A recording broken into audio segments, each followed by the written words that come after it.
tunezerewe kandi kuba imbere y'ubwoko bw'Imana.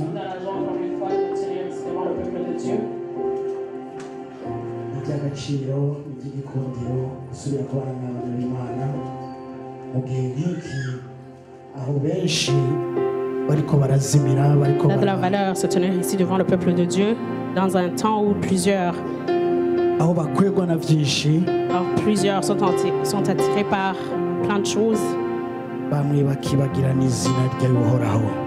Et les autres oublient même le nom du Seigneur.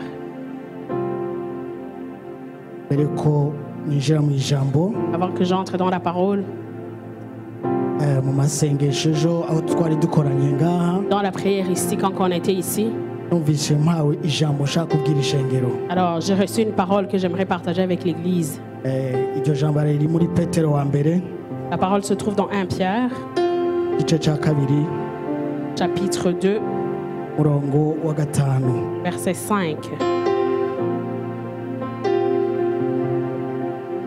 Alléluia.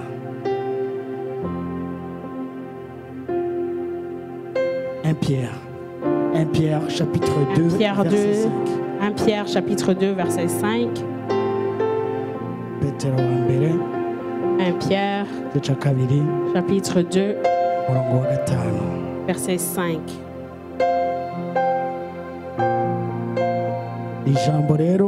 Alors cette parole, reçois-la comme une prophétie. Alléluia. Alléluia. Alléluia. Alléluia. Mubakwe nk'amabuye afise ubugingo kugira ngo mube inzu yo mu buryo bw'impwemu, mugire ibango ry'ubuhererezi ryera ngo mutange ibimazi mu buryo bw'impwemu bishimwa n'Imana ku bwa Yesu Kristo. Et vous-même comme des pierres vivantes, édifiez-vous pour former une maison spirituelle, un saint sacerdoce, afin d'offrir des victimes spirituelles agréables à Dieu par Jésus-Christ. Alléluia. Alléluia. Alléluia. Alléluia. Alléluia. Alléluia. Alors prenez cette parole dans vos cœurs. Koko Imana yifuje ko murimenya kandi murishira mu bugingo bwanyu. Alors, puisque Dieu a désiré que vous la mettez dans vos vies de tous les jours. Alléluia. Alléluia. Yesu ashimwe cyane. Gloire à Dieu. Yesu ashimwe cyane. Que Jésus soit loué. Umunsi tugira tuganire. Alors aujourd'hui on va parler kubugaragwa inzira ishitsa ku masezerano. Alors aujourd'hui on va parler du désert, un chemin qui amène jusqu'à nos promesses. Merci beaucoup à nos chantres. Beaucoup d'acclamations pour eux.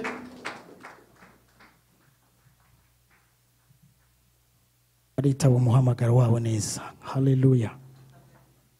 Ils le font d'une très bonne façon.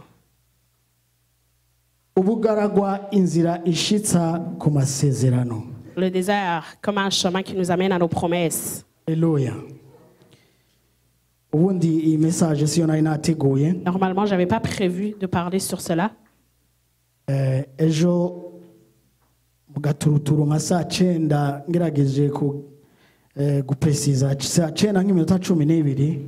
à 3h12 du matin, j'ai reçu cette parole. Alléluia. Amen.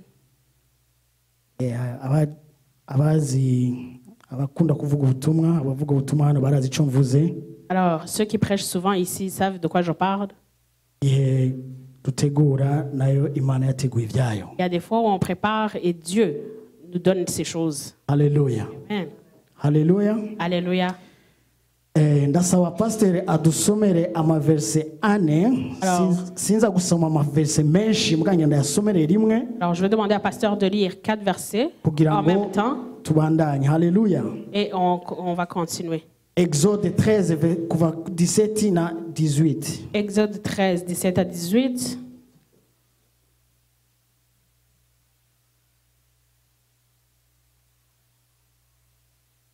Ucuja kuri Luka wa mbere 80. Exode kuvayo 13 Exode 13 17 à 18. uvuyeho uca uja kuri Luka wa mbere ku murongo wa 80. Après, tu iras Luc 1, verset 80. Izindi zibiri ndazikubwira après mpamvu vyibagiye. Les deux autres versets suivra.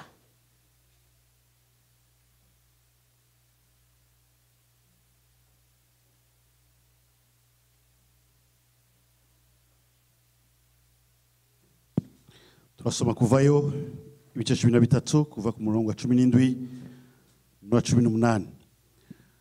Nuko rero Farawo amaze kurekura abo bantu, Imana ntiyabacisha mu nzira ica mu gihugu c'Abafilisitiya, naho ariyo yari irashe, kuko Imana yivuganije itaba abantu boye kuzohava bicuza babonye intambara bagasubira muri Egiputa.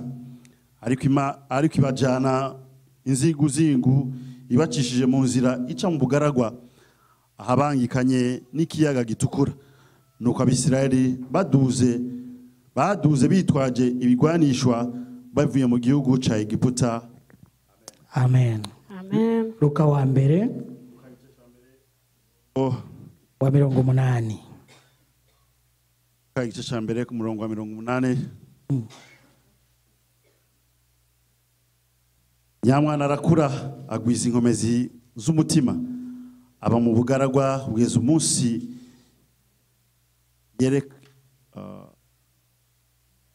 yerekeye. Nyamwana arakura agwiza inkomezi z'umutima, aba mu bugaragwa kugeza umunsi yereka kwe Abisirayeli. Amen. Amen. Dusomere Matayo 4 umurongo wa mbere. Luc 4, verset 1. Ibyakozwe n'intumwe igice c'indwi umurongo wa 30. Puis Acte 7, 30.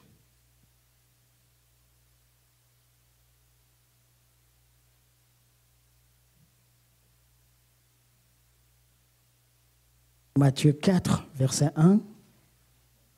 Actes des apôtres 7 et 30. Matayo ibice 4 ku murongo wa mbere haravuga ngo buno Yesu aduganwa na mpwemu mu bugaragwa ngo ageragezwe n'umurwanizi. Yakoze numa ibice 7 murongo wa 30 haravuga ngo imyaka 40 ishize umumarayika amubonekera mu rubeya rw'umuriro waka mu gisaka c'amahwa mu bugaragwa bwo ku musozi Sinayi. Amen. Amen. Amen. Hallelujah. Alléluia. Hallelujah. Alléluia. Turavuga mu ma verset yose duheje gusoma. Alors, dans tout ce qu'on vient de lire, twumvisemo cyane ubugaragwa. il y avait le mot désert qui revenait à chaque fois. Hallelujah. Hallelujah. Amen. Byo twasomye ubwa mbere muri Exode 13. Dans Exode 13, batwereka ingene abanyisirayeli bavuye muri Egiputa baja. alors, on nous montre comment les Israélites ont quitté l'Égypte pour aller i Kanani. à Hallelujah. Canaan. Yesu ashimwe cyane. Amen. Usomye neza iyo verset, En lisant ici, guca mu bugaragwa alors passer par le désert, ntiyari decision y'abanyisirayeli, ce n'est pas une décision des Israélites, ariko yari decision y'Imana. mais c'était une décision de Dieu. Yifuje ko baca mu bugaragwa. C'est Dieu qui a désiré que le peuple passe par le désert. Hallelujah. Amen. Kuko hariho iyindi nzira. Puisqu'il y avait d'autres moyens, Bibiliya ivuga ngo bagiye imyaka 40. la Bible nous montre qu'ils ont passé 40 ans. Hallelujah. Amen. Ariko hari iyindi nzira bashobora gucamwo y'imisi 40. Il y avait aussi un autre chemin qu'ils pouvaient entreprendre de 40 jours. Hallelujah. Amen. Yesu ashimwe cyane. Gloire à Dieu. Kuko bo kubwabo Pour eux, Jenny baza yuko iyo nzira y'imisi 40 niyo yari yoroshe. moi je me dis que le chemin de 40 jours était plus facile. Kandi nanje umitishijemo Et si nibaza ko ariyo aujourd'hui, nocamo. moi aussi, si j'avais le choix, moi aussi Alléluia. je prendrais le chemin de 40 jours. Ariko Imana yifuje ko baca muri iyo nzira. Mais Dieu a désiré qu'ils entreprennent ce chemin. Hallelujah. Amen. Kubw'impamvu zayo. Pour ses propres raisons. Yesu ashimwe cyane. Amen. Nibajije impamvu Imana yabacishije aho hantu bazomara imyaka 40. Alors moi je me suis demandé pourquoi Dieu leur a fait traverser dans ce chemin de 40 ans. Nibaza icyo yashaka kubigisha abo bantu. Alors moi je me suis demandé ce qu'il voulait leur apprendre. Yesu ashimwe cyane. Amen. Hallelujah. Alléluia. Rero nk'abana b'Imana Alors comme enfant de Dieu, dukwiye gutahura ikintu Nous kimwe devrons comprendre une chose. dukwiye gutahura ko guca mu Nous bugaragwa devrons comprendre que passer par le désert ari kubw'inyungu zacu. est pour nos propres intérêts. Haleluya. Amen. Amen ziraza kuba nkeyi cyane. Amen. Les amen vont être minimes aujourd'hui. Abakristo dukunda ibintu bisayangana Parce que les gusa. chrétiens, on aime juste de bonnes choses, que de bonnes choses. Haleluya. Alléluia. Tugomba gutahura kandi muri kicigwa Alors nous devons comprendre aussi iyo ubugaragwa bukujeko que quand le désert s'en vient vers toi, ugatahura ubugombe bw'Imana. il faut que tu comprennes la volonté de Dieu. Haleluya. Amen. Nico cigwa umuntu akwiye kwiga hariya. Alors c'est ce qu'on devrait normalement apprendre. Yesu ashimwe cyane. Amen. Donc kuva muri Egiputa Alors quitter l'Égypte bagenda i Kanani. pour aller vers Canaan. Haleluya.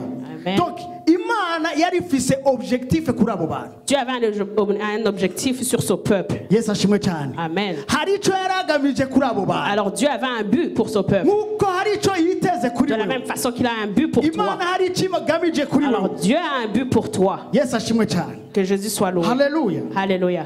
Ariko rero aho hantu mu bugaragwa. Alors, dans ce Iyo désert, nzira yo kuva muri Egiputa gushika i Kanani. alors ce chemin de traversée de l'Égypte à Abanyegiputa Canaan, bari bafise ibintu bibiri bagomba les kwexperimenta. Égyptiens devraient expérimenter deux choses. Haleluya. Amen. Bagomba kwexperimenta la mer rouge. Ils devraient expérimenter la mer Rouge, Ikiyaga gitukura la mer Rouge hamwe n'ubugaragwa. et le désert. Yesu ashimwe cyane. Amen. Haleluya. Alléluia. Haleluya. Alléluia. Kuko ivyo bintu nivyo Imana yashaka ko experimenta kugira Puisque bashike ce sont ces mu deux gihugu choses-là c'isezerano. que Dieu voulait qu'ils expérimentent pour pouvoir arriver dans le pays des promesses. Yesu ashimwe cyane. Amen. Kenshi twagiye turiga yuko Egiputa ari mw'isi. La plupart, on a appris que l'Égypte, c'est ici, que c'est dans le monde. Yesu ashimwe cyane. Amen. Ariko Egiputa aussi Mais l'Égypte n'ahantu umuntu aba ari mu cyaha. peut aussi signifier quand on se trouve dans le péché. N'ahantu umuntu aba ari esclave y'icyaha runaka. Quand on est esclave dans quelconque péché. Yesu ashimwe cyane. Que Jésus soit loué. Haleluya. Alléluia. Mwibuke ikintu kimwe. Alors rappelez-vous d'une chose. Abanyisirayeli ntibari bazi Imana. Les Israélites ne connaissaient pas Dieu. Yesu ashimwe cyane. Que Jésus soit Kuko loué. je nawe tuzi Imana. Comme moi et toi aujourd'hui, on peut dire qu'on connaît Dieu. Haleluya. Amen. Ariko Egiputa Mais Égypte, c'est un lieu d'esclavage. N'ahantu mu Kirundi c'est compliqué. Mu buja. alors l'Égypte c'est un lieu d'esclavage. Yesu ashimwe cyane. Amen. Yesu ashimwe cyane. Amen. La force yo kuza turavuga igifaransa byariye twibaga ikirundi. À force de communiquer en français, c'est notre Amen. Kirundi. Oya ikirundi cyacu kiraryoshe.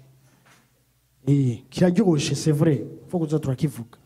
Haleluya. Haleluya. Rero Egiputa Alors l'Égypte, mu buzima bw'umukristo dans la vie d'un chrétien, hari igihe usanga hariho akantu katwizingiyeko il y a des fois où on a quelque chose qu'on n'arrive pas à lâcher, ugasanga hari icyaha cyatugize umuja. un péché qui nous fait esclaves. Yesu ashimwe cyane. Amen. Ico rero Imana irashaka kugikura. Alors c'est ça que Dieu veut enlever dans ta Umugambi vie. ifise ku mwana Le w'umuntu but que Dieu a pour un homme, nuko umuntu ava mu buja c'est pour qu'un bw'icyaha. homme quitte l'esclavage du Ariko péché. Imana ifise umugambi kumushikana i Kanani. Et que Dieu a le but de l'amener jusqu'à Canaan. Haleluya. Alléluia. Yesu ashimwe Que cyane. Jésus soit loué. Yesu ashimwe Que cyane. Jésus soit loué. Iyo rero tuvuye muri ivyo Alors, abanyisirayeli bagomba gushika muri Egiputa. alors Babe muri les Israélites Kanani. devraient arriver jusqu'à Canaan. Haleluya. Alléluia. Donc bagomba rero guca mu kiyaga Ils gitukura. devraient traverser à travers la mer Rouge. Bisobanura guca mu kiyaga gitukura. Alors, passer à travers la mer Rouge signifie, Bari bahevye ubuzima bwabo bwa kera. alors ça signifie Bagiye qu'ils gutangura devraient ubuzima quitter leur bwabo vie bushasha. d'avant pour commencer une vie nouvelle. Yesu ashimwe cyane. Que Jésus soit loué. Imana irababwira ati nimurabe Alors Dieu leur a dit, nimurabe abanyegiputa. regardez ces Égyptiens, vous ne les verrez plus. Yesu ashimwe cyane. Amen. Haleluya. Alléluia. Haleluya. Alléluia. Kuko mutazosubira kubabona ukundi. Vous ne les verrez plus. Yesu ashimwe cyane. Amen. Donc iyo rero ico kiyaga gitukura Alors cette mer rouge, yari sorte y'umurongo y'umubatizo C'était une sorte de baptême. yari umusorte C'était y'umubatizo une sorte de baptême abanyegiputa bagomba que guca les Égyptiens devraient effectuer. nk'uko iyo umuntu De la même façon que quand une amaze personne gukizwa est née de nouveau, igikurikira ni ukubatizwa ce qui suit, c'est le baptême. imana yari ihejeje kubakura Alors, mu minwa y'abanyegiputa Dieu venait de leur enlever des mains des yari ikeneye ko bahindura Égyptiens. ibyiyumviro n'imyifato n'ibiki Il voulait byose qu'ils renouvellent leur manière d'être, leurs pensées, bari etc. bakuye muri egiputa qu'ils avaient en Égypte kugira ngo batangure kwiyumvira kugendana n'imana pour pouvoir apprendre à marcher avec Dieu. kuko bakiri muri egiputa Puisqu'étant en Égypte, ibyo bakora byose byadepanda kuri ce farawo qu'ils faisaient, tout ce qu'ils effectuaient dépendait de Pharaon. icyo farawo Ce que yategeka Pharaon ordonnait, nicyo bakora c'est ce qu'ils effectuaient. ariko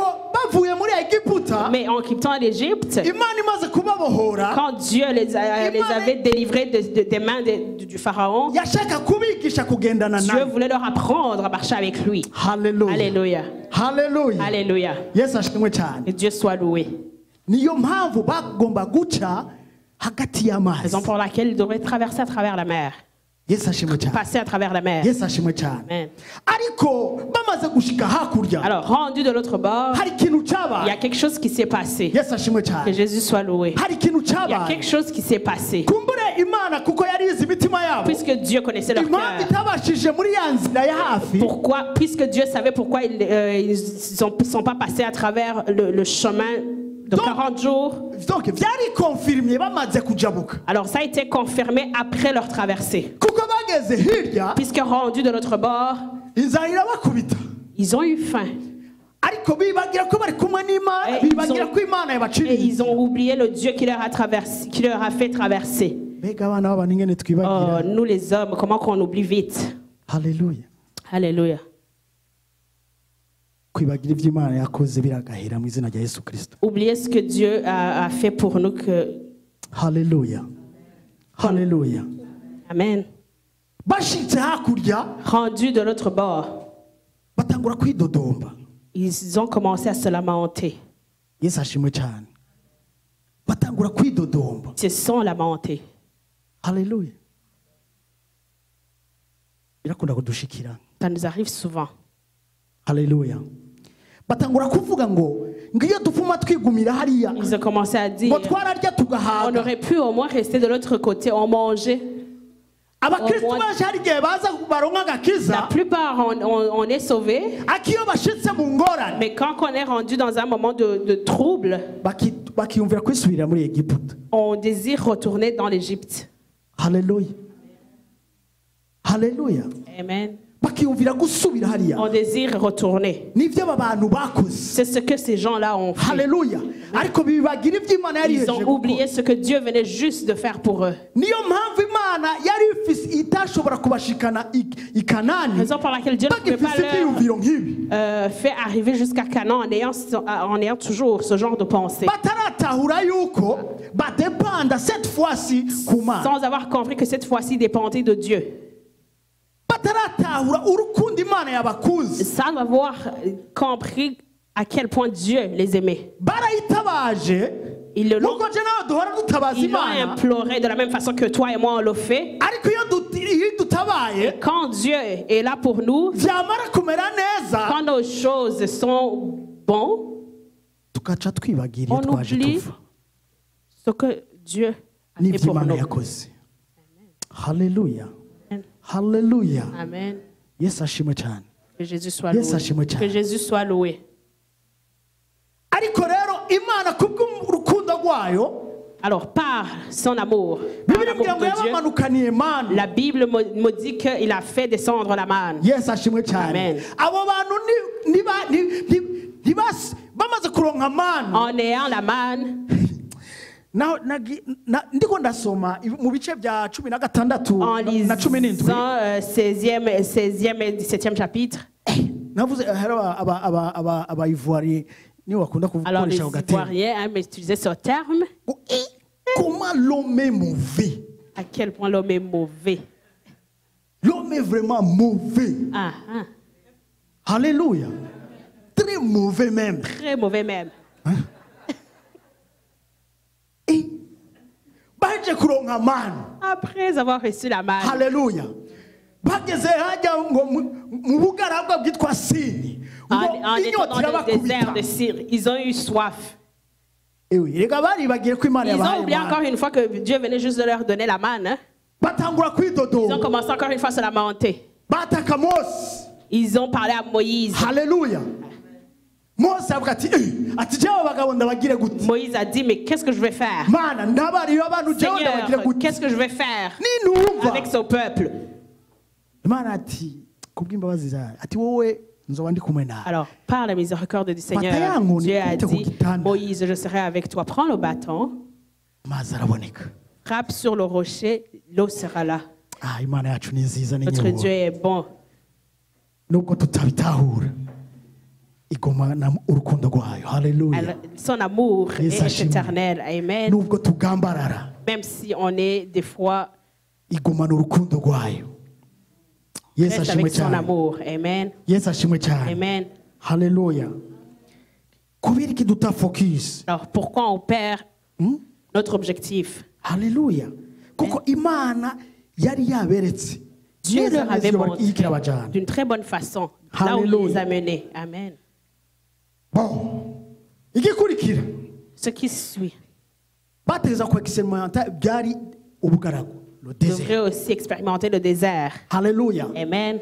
rero désert cyangwa ubugaragwa Alors, le désert, n'ahantu umuntu agiriranira intimité n'Imana c'est là où on a notre propre intimité avec le Seigneur, avec Dieu. haleluya Amen. gira mugenzi wawe ubugaragwa ni bwiza Alors, parle à ton voisin, le désert est bon. haleluya Le nimubitinye désert est bon. Il faut parler à ton ubugaragwa ni voisin.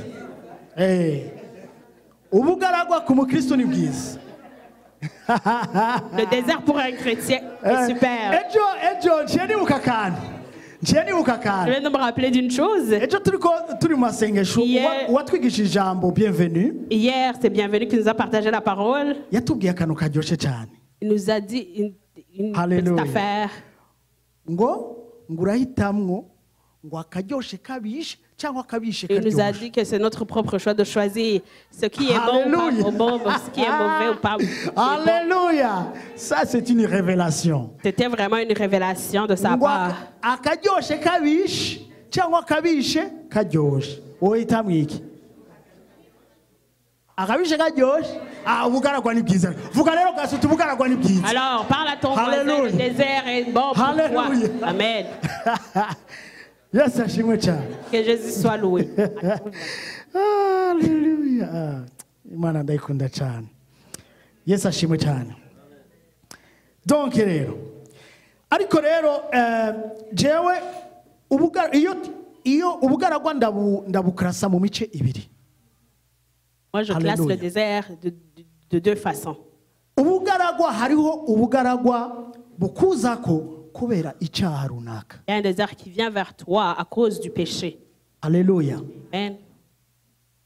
Hari icyaha kizingira mu muntu Il y a un péché qui peut être dans une personne ugasanga cyaraboshe ibintu byinshi et ça lie pas mal de choses dans ta mu vie, buzima bwiwe. dans la vie d'une personne. Na cyane cyane nk'icyaha cya désobéissance. Et surtout, un péché de désobéissance. Être rebelle. Kumugomotsi. Yesu ashimwe cyane.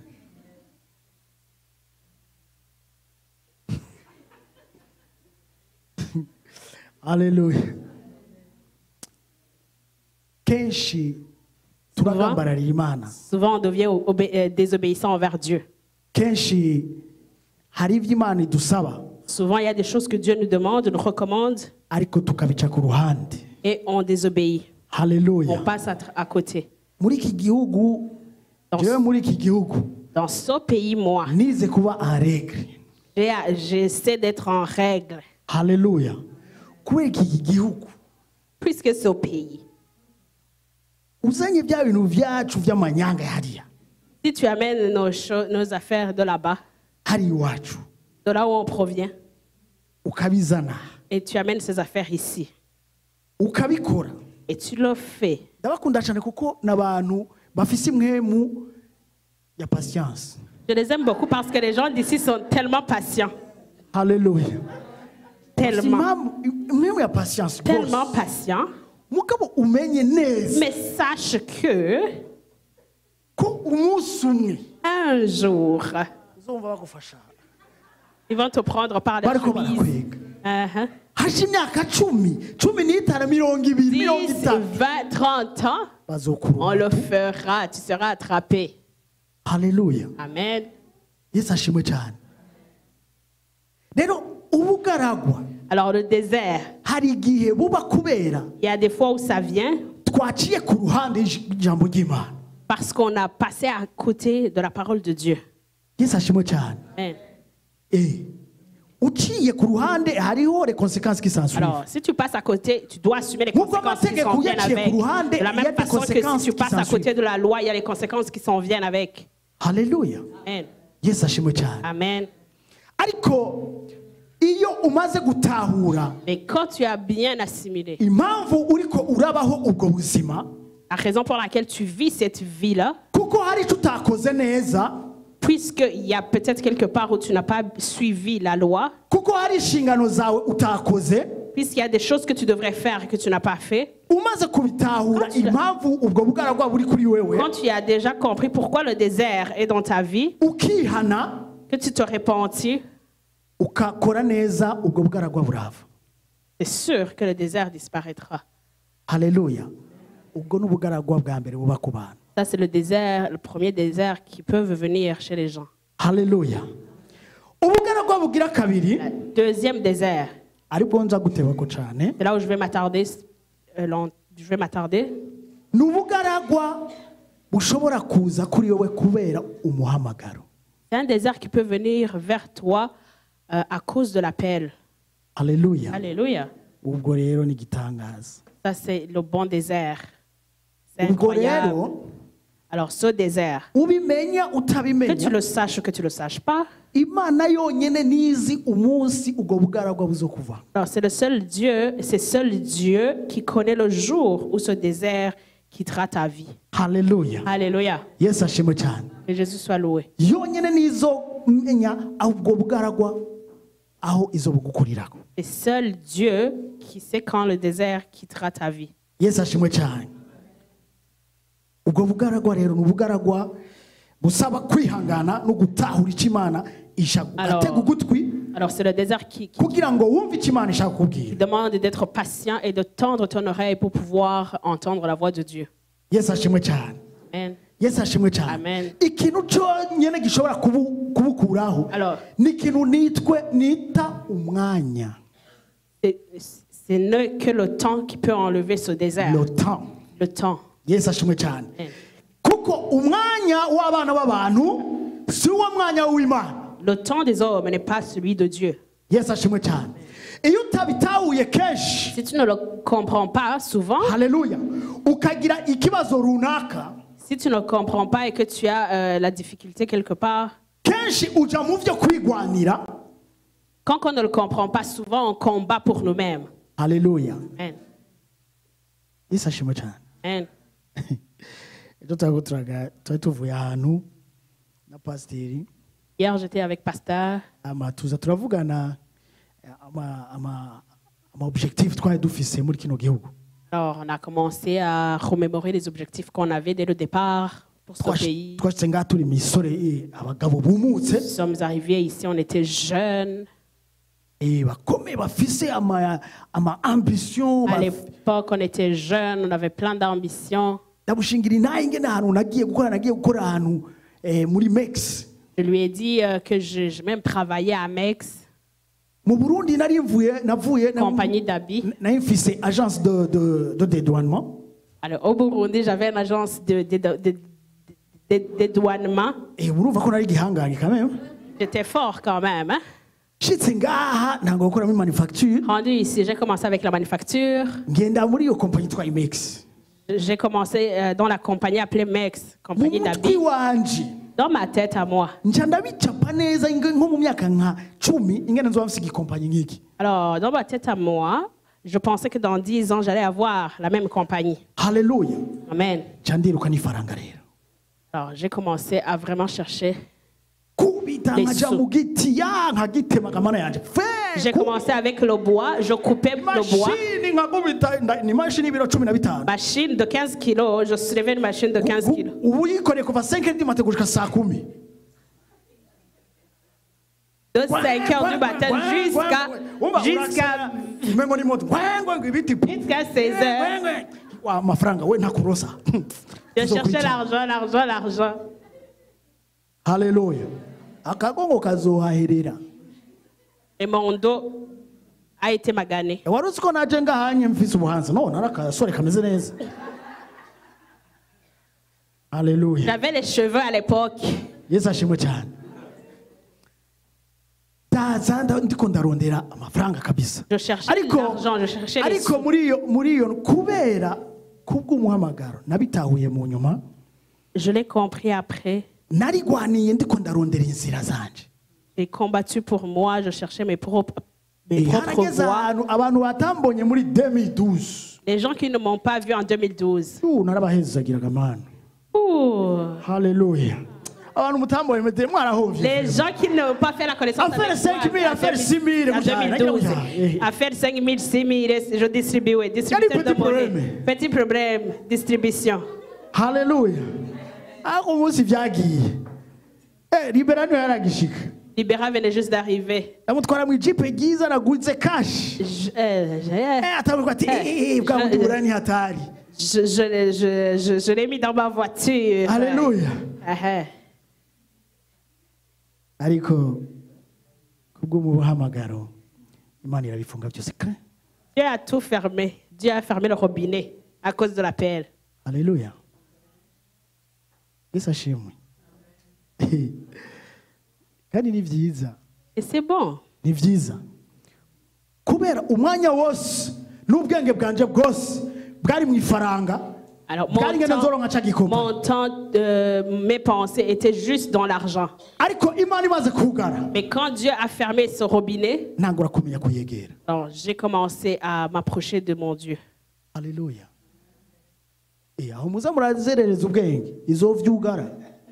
Alors, n'égarez pas vos pensées, sinon ça sera fermé bientôt.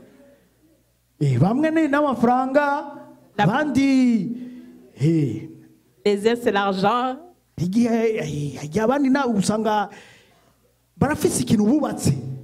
Les autres ont construit quelque chose. Alors, des choses qu'on a construites, si ça ne figure pas dans la volonté de Dieu, et que ça t'amène loin du Seigneur. Alors, la Bible me dit que c'est un Dieu jaloux. Amen. Amen. Alléluia. Alléluia. Kenshi tugerageza kwigwanira. Hari abandi bashaka mariage. La plupart en combat pour nous-mêmes. Il y en a même qui désirent se marier. Yesu ashimwe cyane. Gloire à Dieu. Akavuga ati wana jewe na ewana ifoko dongora. La plupart ils peuvent dire moi il faut que je me marie. Yesu ashimwe cyane. Amen. Ugasanga ariko raison igutumye ushaka kurongora ari raison itariyo. Malheureusement, si tu t'en vas vérifier, la raison qui te pousse à te marier est peut-être fausse. Peut-être parce que ta génération, tout le monde est marié. Peut-être parce que tu désires avoir des enfants. Alléluia. Alléluia. Ce qui n'est pas mauvais. Ce qui n'est peut-être pas mauvais. Bitari mu bugombe bw'Imana cyangwa Imana itabanje kugutunganya kugira ngo uzumenye ngene uganira n'umufasha wawe. Ça ne figure pas dans le plan de Dieu ou que Dieu ne te forge pas pour pouvoir entrer dans ce mariage. Kenshi Imana irashobora kuvyanga. Souvent Dieu peut refuser cela. Gushika Imana izo gutahuza. Jusqu'à ce que Dieu te fasse comprendre la raison pour laquelle tu peux entrer dans le mariage. Yesu ashimwe cyane. Amen. Yesu ashimwe cyane. Amen. Hallelujah. Hallelujah. Alléluia. Pourquoi on passe à travers le désert?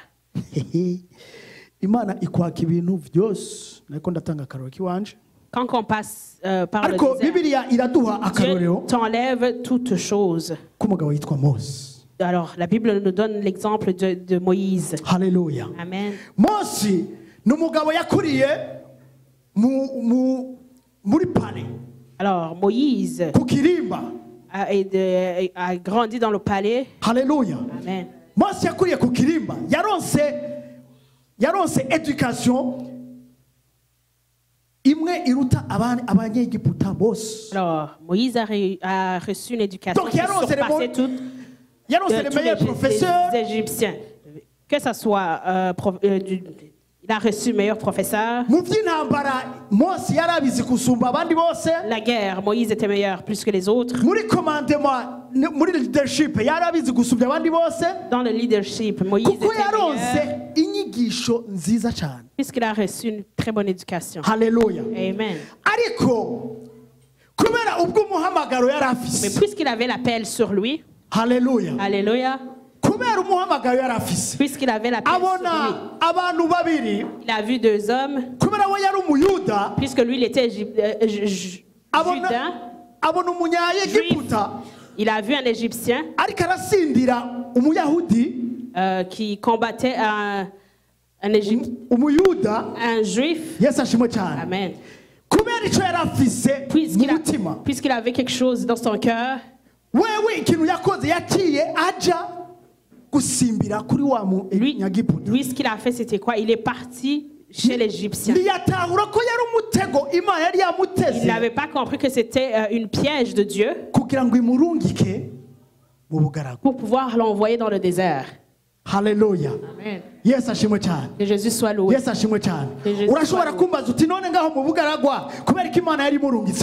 Tu peux me demander pourquoi Dieu l'a envoyé dans le désert.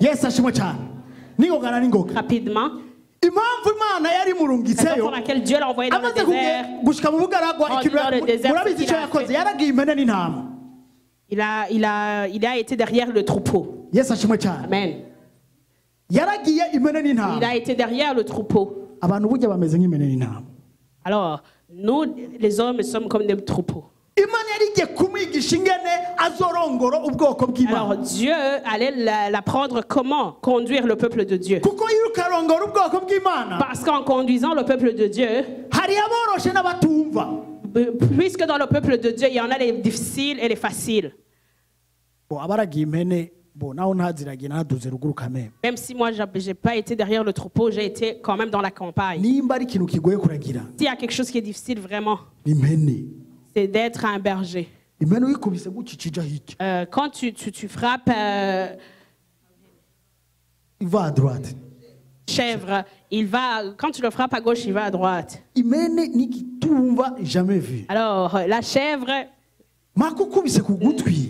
à moins que tu frappes sur l'oreille, c'est là où la chèvre peut-être. Alors, ces hommes-là que Dieu, alors ces gens-là à qui Dieu faisait des miracles et oublié d'une fraction de seconde, est-ce que vous pensez que ces gens-là étaient faciles? Alléluia. Alléluia. Alléluia. Yes, ashimwe cyane. Alléluia. Ubugaragwa rero ni un lieu d'équipement. Alors, dans le désert est un lieu d'équipement. Yes, ashimwe cyane. Ubugaragwa ikimba ikintu shengero muri iyi minsi ribuze. S'il y a quelque chose que l'Église manque aujourd'hui, n'abantu buzuye ijambo. Sont les gens remplis de paroles. Alléluia. Amen. N'abantu bari équipés. L'Église manque des gens équipés. N'abantu babuze mana Imana iduhe kuko ndababwire turi mu bihe vya nyuma. Nous sommes dans les temps derniers. Aho umugwanizi ari muri vitesse. Là où l'ennemi accélère. Ubu yinjiye mu ishengero. Maintenant il est rendu à l'église. Donc ariko arashaka gutera confusion. Alors il sème la confusion. Alléluia. Y'abakijijwe n'abadakijijwe. Des convertis et des non convertis. Dutegezwa kuba maso. Alors nous devons veiller.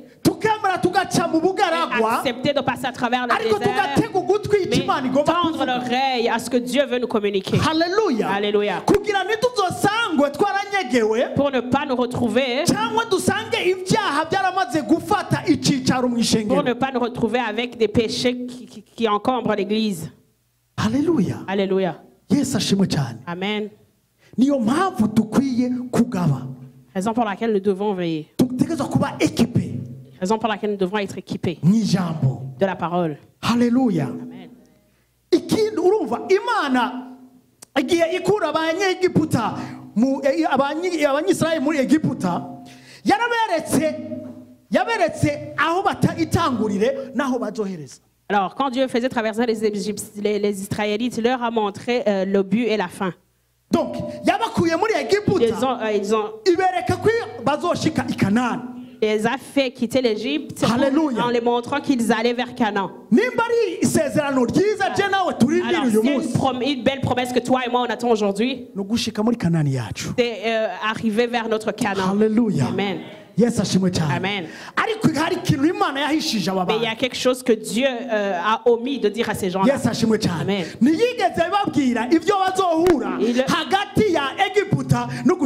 leur a pas dit ce qu'ils devraient traverser d'Égypte à Canaan. Aujourd'hui, quand Dieu t'accorde une promesse, il ne te dit pas ce que tu rencontreras de l'Égypte à Canaan. Yes, Amen. Raison pour laquelle on doit veiller. Raison pour laquelle on doit tendre notre oreille. Que Jésus soit loué. Parce que dans cet endroit-là, quand on s'en va lire d'une bonne façon, on voit que les gens qui ont quitté l'Égypte, ce n'est pas les mêmes qui ont arrivé vers Canaan. Ils sont arrivés vers Canaan. Amen. Ils ont échoué. Yes, Amen. Ils ont échoué. Ils ont échoué le test. Yes, Amen. Alléluia. Alléluia. Amen. Toi et moi, on doit arriver au nom de Jésus. Amen. Alléluia. Amen. Alors le désert, encore une fois, change ou forge notre caractère. Yes, Amen. Change notre caractère. Alléluia. Amen. Un exemple, les serviteurs de Dieu. Yes, Amen.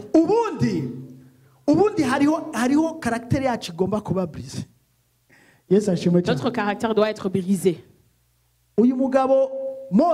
Alors cet homme Moïse. Alléluia. Amen. Quand Dieu l'a amené dans le désert. Alléluia.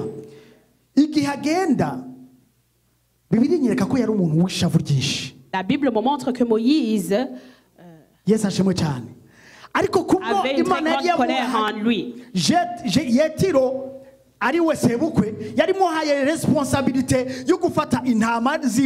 Alors, puisque Dieu lui avait donné une responsabilité de bien tenir et conduire son peuple, même la chèvre, et il ne pouvait pas lancer une pierre à la chèvre qui faisait des fautes. Amen. Alléluia. Amen. Donc, alors Dieu forgeait son caractère. Amen. Amen. Pour pouvoir mieux conduire le peuple de Dieu. Alors, quatrième chose, le désert. Le désert prépare un leader. Alléluia. Le désert prépare un leader. Amen. Yes, alors un homme a appelé David. Yes, Amen. La Bible me montre qu'il était souvent derrière le troupeau ou dans le désert. Gloire à Dieu. Même quand on l'a oint, on l'a retrouvé dans le désert. On l'a oint. Il sera, et on a dit qu'il sera roi d'Israël. Gloire à Dieu.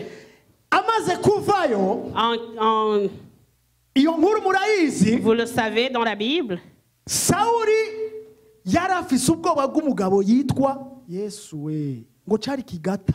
Saul avait peur d'un homme, Jésus, géant, appelé Goliath. Amen. Un leader ne craint pas Goliath dans sa vie. Et Dieu a mis en nous l'esprit de leadership. Amen. Amen. Amen. Alléluia. Alléluia. Il nous a demandé le pouvoir d'écraser les serpents, les scorpions. Alléluia. Amen. Yes, Amen. Alors David,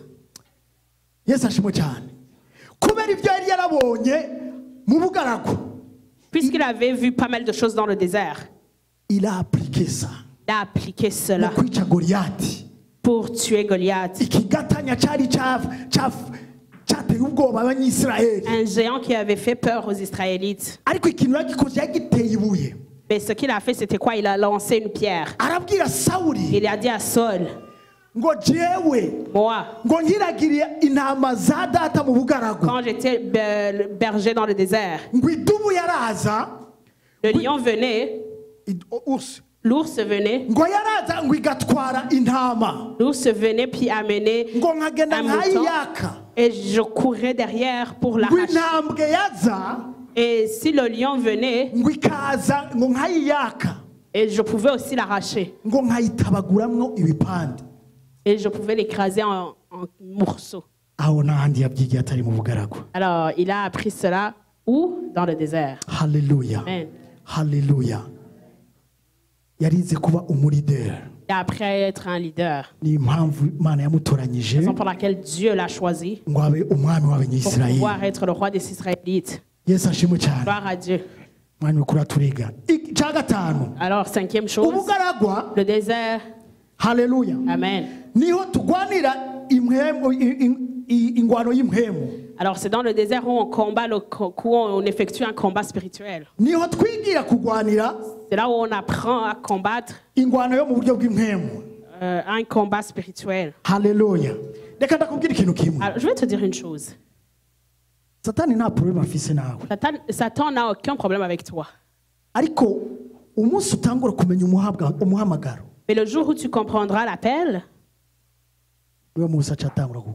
c'est le jour où il commence alors à être contre toi. Tu peux faire tout ce que tu veux quand tu es toujours dans le péché. Mais quand tu as déjà compris que Dieu t'a appelé, alors le péché commence, les combats commencent dans ta vie. Amen. Alors, quand que moi j'ai reçu le Seigneur, j'étais douanier. Alléluia.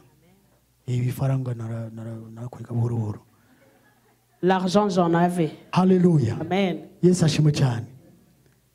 Alléluia. Je vois.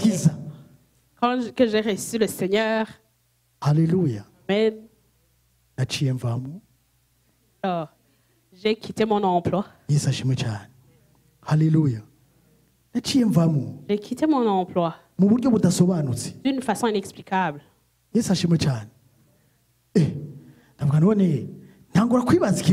Alors j'ai commencé à... Alors moi je me suis dit, mais être sauvé c'est ça? Alléluia. Alléluia. Moi, je pensais que là ça allait être super. Puisque ça a été. Alors j'ai commencé à manger de la merde. Quelque chose de la merde.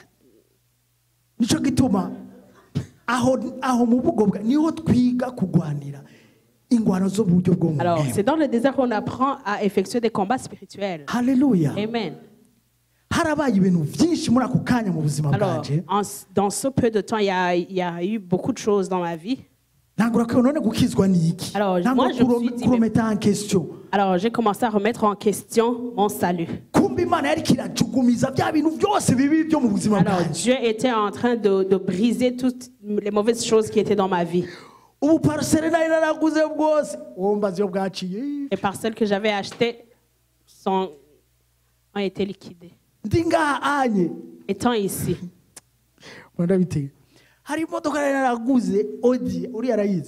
Moi, j'avais acheté une voiture Audi. On a vendu la voiture en pièces. Alléluia. En pièces. Alléluia. Yes, ashimwe cyane. Ariko Mais j'ai combattu un beau combat. Alors je suis resté sur mon Dieu jusqu'à aujourd'hui. Jusqu'à ce que Jésus revienne. Amen. Amen. Amen. Alors, la paix que j'ai aujourd'hui surpasse toute autre chose. Si tu n'as pas cette paix, viens la partager avec moi. Amen. Amen. Alors, le désert, c'est notre lieu d'attente. Que Pasteur lise pour nous Jacques, verset 1. Jacques 1, verset 1 jusqu'à 4.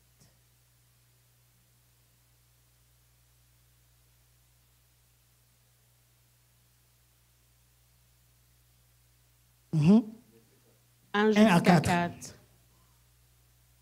Yakobo igice ca mbere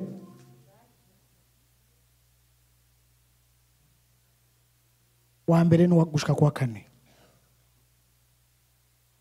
Yakobo umugurano w'Imana n'umwami Yesu Kristo ndabandikiye aho mu miryango 12 yabasabagiye muganuke mwiyumvire ko ivyo kunezerwa vyose gose bene data nimwagwa mu byagerageza bitari bimwe mumenye yuko ibigeza ukwizera kwanyu bitera kwihangana.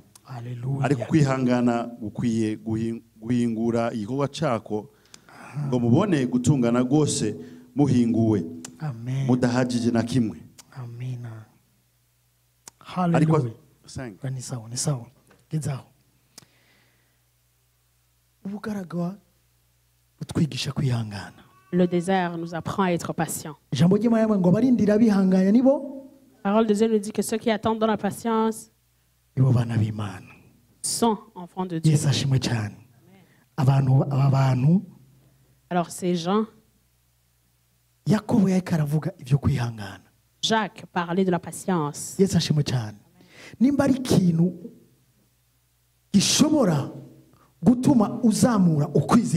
y a quelque chose qui peut élever ta foi, c'est la patience. Amen. Hallelujah. Amen.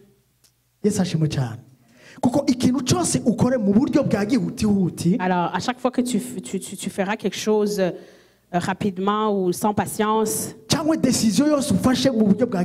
y a une décision qui est prise d'une façon précoce. Souvent, tu n'es pas dans la vérité. Alléluia. Tu peux passer à côté de la vérité.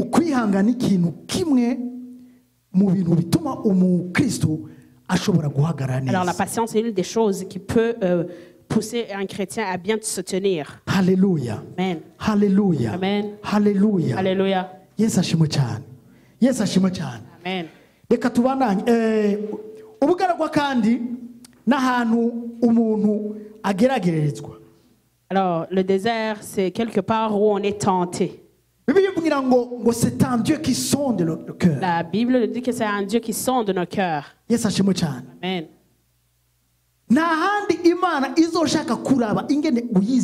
Alors il y a nulle part où Dieu éprouvera ta foi, si ce n'est que dans un endroit où tu n'as nulle part où aller. Alléluia. Amen. Amen. Pour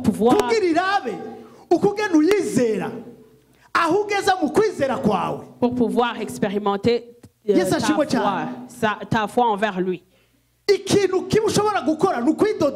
Alors, la mauvaise chose que tu pourrais faire, c'est se lamenter ou penser que Dieu t'a oublié. Alléluia. Alléluia. C'est là où Dieu veut éprouver ta foi. C'est là où il veut éprouver ta foi. Puisqu'il t'a dit qu'il t'amènera jusqu'à tes promesses. Alors là, il peut...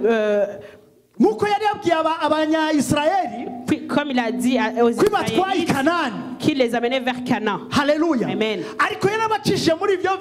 Mais il leur a fait traverser toutes ces choses. Ils ont traversé pas mal de choses.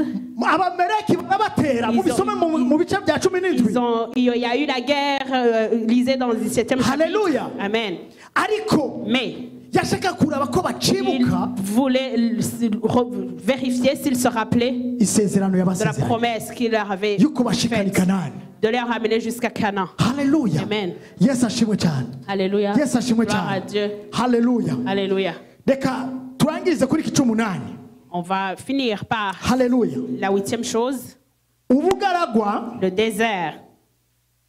Ni ahantu umuntu aronkera ihishurirwa.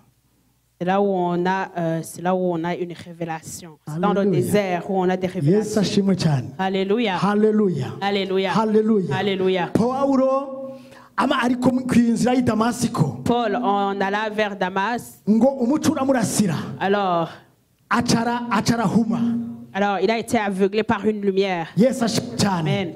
Avuye ngaho yaciye agera muri Arabiya. Il est allé en Arabie. Mu bugaragwa amarayo imyaka 3. Dans le désert où il a passé 3 ans. Alléluia. Aho niho yaronkeye révélation. C'est là où il a eu une révélation. Paulo yari umunyamategeko. Alors Paul était un homme de loi. Yari yize ku birenge vya Gamaliel. Il avait appris sur les pieds de Gamaliel. Yari umufarisayo. Il était pharisien. Yari azi ivy'amalwa. Il connaissait la loi. Ariko révélation y'Imana. La révélation de Dieu yayironkeye mu bugaragwa. est venue dans le désert. Quand il était dans le désert, en Arabie. Aho niho yaronkeye. Alors c'est là où il a eu révélation. Cette révélation-là. Yes, ashimwe cyane. Reka mperaheze ni verset. Alors je vais finir par ce verset. Muri Deutéronome 8. Dans Deutéronome verset 8.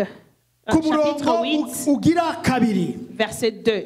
Chapitre 8, verset 2, rapidement, pasteur. On va clôturer. Alléluia. Deutéronome. Utubugaragwa ni bwiza. Alléluia.